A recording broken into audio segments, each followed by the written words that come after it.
দাউদকান্দির গৌরীপুর ইউনিয়নের ৬ নং ওয়ার্ড বিএনপির কমিটি গঠন উপলক্ষে আলোচনা সভা অনুষ্ঠিত হয়েছে। মঙ্গলবার বিকেলে হরিপুর ঈদগাহ মাঠে এই সমাবেশ অনুষ্ঠিত হয়। গৌরীপুর ইউনিয়ন বিএনপির আহ্বায়ক আখতারুজ্জামান খোকনের সভাপতিত্বে অনুষ্ঠানে প্রধান অতিথি হিসেবে উপস্থিত ছিলেন উপজেলা বিএনপির যুগ্ম আহ্বায়ক শাহ আলম সরকার।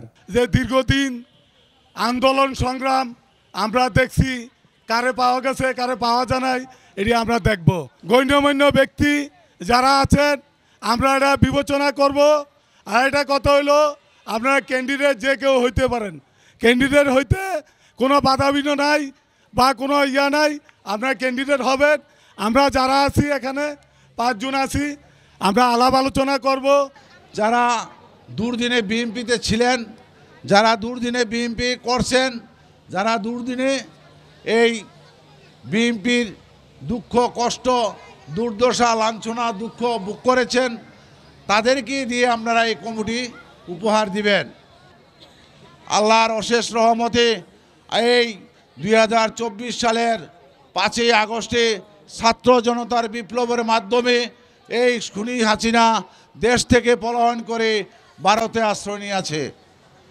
ভারতে যাওয়ার পরও সে ক্লান্ত হয় নাই, বাংলাদেশের জন্য ষড়যন্ত্র অব্যাহত। অনুষ্ঠানে প্রধান বক্তা হিসেবে উপস্থিত ছিলেন ইউনিয়ন বিএনপির সদস্য সচিব ইসমাইল হোসেন। বিশেষ অতিথি হিসেবে উপস্থিত ছিলেন যুগ্ম আহ্বায়ক মহিউদ্দিন সরকার, সদস্য মনির হোসেন।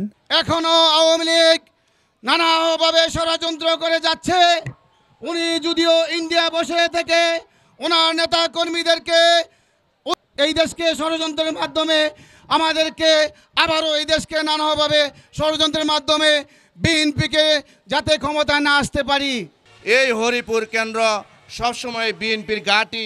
আজকের এই আলোচনা সভা একটা জনসভায় রূপান্তরিত হয়েছে।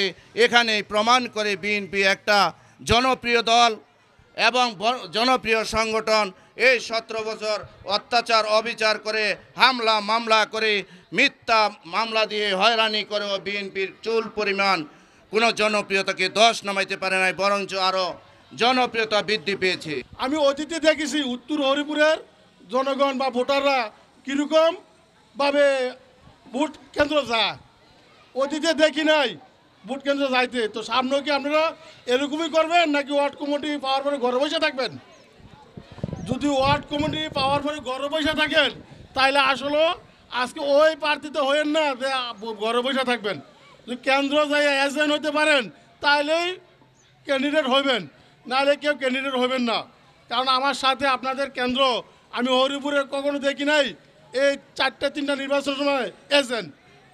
তো আল্লাহর হস্তে আপনাদের কাছে বিনীত অনুরোধ করছি, যারা ক্যান্ডিডেট হবেন তারা তো অবশ্যই কেন্দ্র পাহারাদার হতে পারেন এবং লাঠিয়াল বাহিনী হতে পারেন, ভদ্র হতে পারেন, তারাই আজকে ক্যান্ডিডেট। গৌরীপুর ইউনিয়নের সাবেক সভাপতি মিজানুর রহমান মোল্লা সঞ্চালনায় ছিলেন দাউদকান্দি উপজেলা বিএনপির সহ সাংগঠনিক সম্পাদক রেনু মিয়া পাঠান।